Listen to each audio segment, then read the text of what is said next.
இயேசு உங்களை நேசிக்கிறார். பிரியமானவர்களே, இந்த நாளில் ஆண்டவர் நம்மளோடு பேசும்படியாய் வேதத்திலிருந்து சில வசனங்களை கூட வாசித்து ஆண்டவர் நமக்கு கற்றுக் கொடுக்கக்கூடிய நாம் கடைபிடிக்க வேண்டிய காரியங்களை அவர் இடைவிடுவாராக. அது எசேக்கியேல் தீர்க்கதரிசியின் புஸ்தகம் 16வது அதிகாரம் 6வது வசனம், 7வது வசனம், 8வது வசனம், 9வது வசனம் இப்படியாக சொல்லுகிறது. நான் உன் அருகே கடந்த போது மிதிக்கப்படுவதற்கு ஏதுவாய் நீ உன் இரத்தத்தில் கிடக்கிறதை கண்டு உன் இரத்தத்தில் கிடக்கிற உன்னை பார்த்து பிழைத்திரு என்றேன். ஆம், உன் இரத்தத்தில் கிடக்கிற உன்னை பார்த்து பிழைத்திரு என்று சொன்னேன். உன்னை வயலின் பயிரை போல அநேகமாயிரமாய் பெருகும்படி வைத்தேன். நீ வளர்ந்து பெரியவளாகி மகா சௌந்தரியமானமாய் உன் ஸ்தானங்கள் எழும்பின. உன் மயிர் வளர்ந்தது, ஆனாலும் நீ நிர்வாணமும் அம்மனுமாய் இருந்தாய். நான் உன் அருகே கடந்து போன போது உன்னை பார்த்தேன். இதோ உன் காலம் பருவ காலமாய் இருந்தது. அப்பொழுது என் வஸ்திரத்தை உன்மேல் விரித்து உன் நிர்வாணத்தை மூடி உனக்கு ஆணையிட்டு கொடுத்து உன்னோட உடன்படிக்கை பண்ணினேன் என்று கர்த்தராகிய ஆண்டவர் சொல்லுகிறார். இவ்விதமாய் நீ என்னுடையவளானாய். நான் உன்னை ஜலத்தினாலே முழுக்காட்டி உன்னை இரத்தம் வர ஸ்தானம் பண்ணுவித்து உனக்கு எண்ணெய் பூசினேன். பிரியமானவர்களே, பாவத்திலும் சாபத்திலும் சேற்றிலும் கிடந்த நம்மை, இரத்தம் என்று சொல்லப்படுகிறது பாவம், அசுத்தத்தில் கிடந்த என்னையும் உங்களையும் ஆண்டவர் அவருடைய கிருபை நிமித்தமாய் ஏதோ ஒரு இடத்துல சந்தித்து அவர் நம்மை ரட்சிப்புக்குள்ளாய் நடத்தினார். பிரியமானவர்களே, நம்மை கடந்து போகும் பொழுது ஆண்டவர் என் மீது இரக்கம் வைத்து உங்கள் மீது இரக்கம் வைத்து நீ என்னுடையவளாய் இரு என்று சொல்லி இரத்தத்தில் கிடந்த நம்மை பார்த்து பிழைத்திரு என்று சொன்னேன் என்று ஆண்டவர் சொல்லுகிறார். பிரியமானவர்களே, அந்த பாவத்திலிருந்து மீட்டுக் கொள்ளும்படி ஆண்டவர் ஆசீர்வாதத்தை கட்டளையிட்டு உன் வயல்வெளிகளைப் போல நல்லா வளர்ந்து பெருகு என்று சொல்லி ஆண்டவர் ஆசீர்வதிக்கிற ஒரு ஆசீர்வாதத்தையும் ஆண்டவர் கொடுத்தார். இது எல்லாருக்கும் நமக்கு தெரியும். நம்முடைய வாழ்க்கையின் பின் வரலாற்றை நாம் பார்ப்போமே ஆனால் கடந்த ரட்சிப்பின் அனுபவத்திற்கு முன்னாடி நாம் எப்படி இருந்தோம் என்பதை பார்த்தோம் எனால் நம்மளால் அதை சகித்துக் கொள்ள முடியாது. அப்படிப்பட்ட சேற்றில் இருந்தோம். ஆண்டவர் அவர் நம்முடைய என்ன செஞ்சாரு? பிழைத்திரு மகனே, பிழைத்திரு மகனே என்று சொல்லி அவருக்கு சொந்தமாய் மனவாட்டியாய் நம்மை மாற்றுவதற்காய் வைத்திருந்தார். பிரியமானவர்களே, அவர் மீண்டுமாய் கடந்து வரும் பொழுது நாம் மலர்ந்து பெருகினோம், ஸ்தானங்கள் வளர்க்கப்பட்டது, மயிர்கள் வளர்க்கப்பட்டது. ஆனால் நீ நிர்வாணமாய் இருக்கிறாய் என்று சொல்லி அவருடைய ஆடையை கழற்றி ஆண்டவர் கொடுத்து ஒரு உடன்படிக்கையின் அடையாளத்தையும் கொடுத்தார். பிரியமானவர்களே, உடன்படிக்கையை நம்மளோடு பண்ணின தேவன் ரட்சிப்பின் என்னும் ஆடையை நமக்கு தந்திருக்கிறார். அந்த ரட்சிப்பின் ஆடையை நாம் எப்பொழுதும் காத்துக்கொள்ளுவர்களாய் காணப்படுகிறோமா என்று பார்க்கும்படியாய் ஆண்டவர் நம்மளோடு பேசுகிறார்.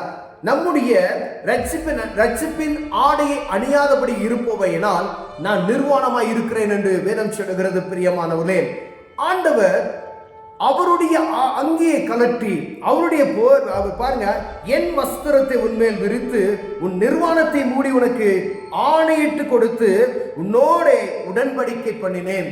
இந்த ரட்சிப்பின் அனுபவம் என்றக்கூடிய நீ என்னுடைய சொந்த பிள்ளை என்கிற அப்பா பிதாவை என்று கூப்பிடக்கூடிய புத்திர சுவிகாரத்தை ஆவியை நமக்கு கொடுத்து ஒரு உடன்படிக்கையை பண்ணி ஆண்டவர் கடந்து செல்லுகிறார். பிரியமானவர்களே, பின்பதாய் நான் உன்னை ஜலத்தினாலே கழுவி முழுக்காட்டி உன்னை இரத்தமர ஸ்தானம் பண்ணுவித்து உனக்கு அபிஷேகம் செய்தேன், உன் தலையிலே எண்ணெய் வார்த்தேன் என்று சொல்லப்பட்டு இருக்கிறது. இவ்வளவு மேன்மையை கொடுத்த ஆண்டவருக்கு நாம் எப்படி இருக்கிறோம்? இது ஆண்டவர் சொல்லுகிறார் தீர்க்கதரிசியிடம். ஆண்டவர் சொன்ன இந்த வார்த்தைகள் எல்லாம் ஒவ்வொரு மனிதனுக்குள்ளேயும் நடந்திருக்கிறது. பாவம் வரை இருந்த என்னை ஆண்டவர் சுத்தமாக்கி, ஒருவேளை கொஞ்ச நாள் வரும் பொழுது என்னுடைய ஆண்டவர் பார்க்கிற ரட்சிப்பின் அனுபவத்தை கொண்டு நீ பிழைத்திரு, பாவத்திலிருந்து வெளியே வந்துட்ட, அப்படியே கடந்து செல்லும் பொழுது பாவம் இல்லை, ஆனா அபிஷேகம் அற்றவனாய் ரட்சிப்பின் அந்த ஆடையை தனியாதவனாய் நான் சுத்தி திரிகிறதை, அது அவலட்சணமாய் திரிகிறதை ஆண்டவர் பார்க்கிறார். அப்பொழுது அவருடைய சால்வையை விரித்து மகனை போற்றுக்கொள், மகளே போற்றுக்கொள் என்று சொல்லி போர்த்து இந்த ரட்சிப்பின் ஆடையை நமக்கு உடுத்தி ஆண்டவர் மீண்டுமாய் கொண்டு போய் என்ன செய்யறாராம்?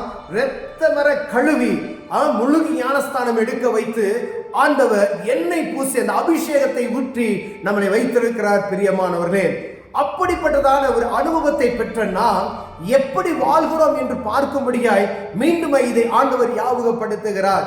ஏதோ சேற்றிலிருந்து தூக்கி எடுத்து என்னை பாடல் மாத்திரம் நம்ம பாடிக்கொண்டு இருக்கிறோம். சேற்றிலிருந்து என்னை தூக்கி எடுத்தார் எப்படி சொல்லி பாடுவோம் பார்த்தீங்களா?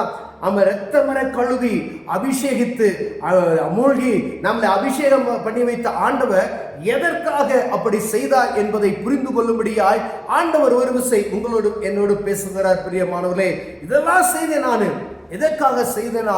நீ என்னுடையவள் என்பதற்காய், நீ என்னுடையவன் என்பதற்காய் நான் இந்த காரியத்தை செய்து என்னுடைய பிள்ளைகள் எப்படி இருக்க வேண்டும் என்பதற்காய், என்னுடைய பிள்ளைகள் நான் செய்த காரியத்தை நீங்களும் செய்ய வேண்டும் என்பதற்காய் ஆண்டவர் இப்படிப்பட்டதான காரியத்தை செய்தேன் என்று சொல்லி மீண்டுமாய் உங்களுக்கு ஒரு ஞாபகத்தை உண்டு பண்ணுகிறார். பிரியமானவர்களே, ரட்சிக்கப்பட்டோம், அப்படியே கடந்து செல்கிறோம். ஆனால் வேதவசனம் மீண்டுமாய் ஒரு ஞாபகத்தை உண்டாக்குகிறதை நாம் பார்க்க முடிகிறது. பிரியமானவர்களே, நீ வளர்ந்து பெருகிவிட்டாய், செழிப்பாகிவிட்டாய், உன்னை அபிஷேகம் பண்ணிவித நோக்கம் என்ன? உனக்கு நான் ரட்சிப்பின் ஆடையை கொடுத்த நோக்கம் என்ன? அந்த நோக்கத்தை நீ நிறைவேற்றி விடாதபடிக்கு சும்மா இருக்கிறாயா? ஒருவேளை ஆவியானவர் உங்களோடு இடைபடுவாரா? ஆனால் ஆண்டவர் நீங்கள் ரட்சிப்பின் நாட்களில் உங்களை ரட்சித்து அப்படி அபிஷேகம் பண்ணி நடத்தி கொண்டு வந்த நாட்களுக்கும் தாங்கள் இப்பொழுது இருக்கிற நாட்களுக்கும் ஒரு ஒரு ஒத்திகை நீங்கள் வைத்து பாருங்கள். என்ன செய்து கொண்டு இருக்கிறோம்? ஒருவேளை ஆண்டவருக்கு பணத்தை கொடுக்கிறோமா? இல்லை, ஆண்டவருக்கு பணம் தேவையில்லை. அவருடைய சத்தத்தை எங்கேயாவது துணிக்க செய்யணும். நம்மை போல அழிந்து கொண்டிருக்கிற எத்தனையோ ஆத்துமாக்கள், பாவத்திலே சேற்றிலே கிடக்கிற ஜனங்கள், அவர்களுக்கு எப்படியாவது ஆண்டவருடைய நாமத்தை சொல்ல வேண்டும் என்பதே அவருடைய வாஞ்சை. பிரியமானவர்களே, என்னை சேற்றிலிருந்து தூக்கி எடுத்த என் தேவன் அவர் இப்படிப்பட்டவர் என்பதை பிறருக்கு சொல்ல வேண்டும். அறியாத எத்தனையோ ஜனங்கள் ஏதோ கிருபையின் நிமித்தம் ஆண்டவர் நான் கடந்து செல்லும் பொழுது என்னை பார்த்தார், ரட்சிப்பின் அனுபவத்தை எனக்கு கொடுத்தார், பாவமறை என்னை கழுவினார். பிரியமானவர்களே, அது இரக்கம், கிருபை. ஏதோ ஒரு வழியில நான் எங்கேயோ சுத்தி தெரிஞ்சுக்கிட்டு இருந்தேன், தெருவோரமாய் கிடந்து இருந்தேன். அந்த வழியை ஏதோ ஒரு மனிதன் அந்த பக்கமாய் கடந்து செல்லும் பொழுது, ஆண்டவரே இந்த மனிதனை ரட்சியும் என்று ஜெபித்திருக்கலாம். அப்பொழுது ஆண்டவர் என் மீது இரக்கம் வைத்து ஆவியானவர் எனக்கு ஒரு அபிஷேகத்தை கொடுத்து ரட்சிப்பின் ஆடை எனக்கு கொடுத்தார். பிரியமானவர்களே, அதை பெற்றுக்கொண்டு சுகபோகமாய் நான் வாழ்வேன் என்றால் அது நல்லது அல்ல. நான் எப்படி இருந்தேன், எப்படி இன்னைக்கு மாற்றப்பட்டு இருக்கிறேனோ, உலகத்தில் இருக்கக்கூடிய எல்லா ஜனங்களும் ஆண்டவருடைய நாமத்தை அறிந்து கொள்ளும்படியாய், இந்த ரட்சிப்பின் அனுபவத்தை அறிந்து கொள்ளும்படியாய், அந்த சுவிசேஷத்தை அறிந்து கொள்ளும்படியாய், அந்த ரட்சிப்பின் ஆடையை தரித்து கொள்ளும்படியாய், மூழ்கி எண்ணெய் பூசி இருக்கும்படியாய் ஆண்டவர் விரும்புகிறார். பிரியமானவர்களே, ஆண்டவர் நமக்கு செய்த நன்மைகளை பிறருக்கு சொல்லும்படியாய், பாவத்தில் கிடக்கிற ஜனங்கள் எவ்வளவோ பேர் இருக்கிறார்களே, அவர்களிடம் பேசி அவருடைய பாவத்திலிருந்து விடுதலை செய்து வானத்தையும் பூமியை படைத்த சர்வ வல்லமையுள்ள தேவன் உண்டு என்பதை அவர்களுக்கு அறிவிக்கும்படியாய் உங்களையும் என்னையும் தெரிந்து கொண்டார். பிரியமானவரே, ஒருவேளை ரட்சிப்பின் அனுபவத்தை பெற்றுக்கொண்டு ஆண்டவர் செய்த நன்மைகளை நாம் பெற்றுக்கொண்டு அடங்கி இருப்போமையானால் ஆண்டவர் உங்களோடு பேசுகிறார். அது நல்லதல்ல. நீங்கள் பெற்றுக்கொண்ட ரட்சிப்பையும் அபிஷேகத்தையும் மற்றவர்களுக்கு பகிர்ந்து கொடுக்கும்படியாய், நீங்கள் எப்படி ஏதோ ஒரு விதத்துல ஏதோ ஒரு மனித நிமித்தமாய் ரட்சிப்பின் அனுபவத்தை பெற்றீர்களோ அதே போல உங்கள் நிமித்தமாய் ஒரு ஆத்மா ரட்சிக்கப்பட வேண்டும் என்பது ஆண்டவருடைய விருப்பமாய் இருக்கிறது. யாருக்காவது சுவிசேஷத்தை சொல்லுங்க, தேவன் உங்களுக்கு செய்த நன்மைகளை சொல்லுங்க. பாவத்திலையும் சாபத்திலையும் கடன் பிரச்சனையிலும் பயங்கர உலகத்தில் இருக்கக்கூடிய பலவிதமான டென்ஷன்லையும் அவர் அநேகம் பேர் மரித்து கொண்டே இருக்கிறார்கள். பிரியமானவர்கள், அப்படிப்பட்டவர்களுக்கு ஆண்டவர் உங்களுக்கு காண்பிப்பாராயில் அவர்களுக்கு ஆண்டவரை பற்றி சொல்லி அவரை நல்வழிப்படுத்துங்க. ஆண்டவர் உங்களை ஆசீர்வதிப்பார். கண்களை மூடுவோம், ஜெபம் செய்வோம். அன்பின் தகப்பனே, சேற்றிலிருந்து எங்களை தூக்கி எடுத்து இரத்தமில்லாதபடி கழுவி மூழ்கி எண்ணெய் பூசி எங்களை வைத்து அபிஷேகம் என்னும் அந்த கிருபையை தந்தி ரட்சிப்பின் ஆடையை கொடுத்தீர். ஆண்டவரே, அதை மற்றவர்களுக்கும் நாங்கள் பகிர்ந்து கொடுக்க எங்களுக்கு உதவி செய்ய இயேசுவின் நாமத்தில் பிதாவே.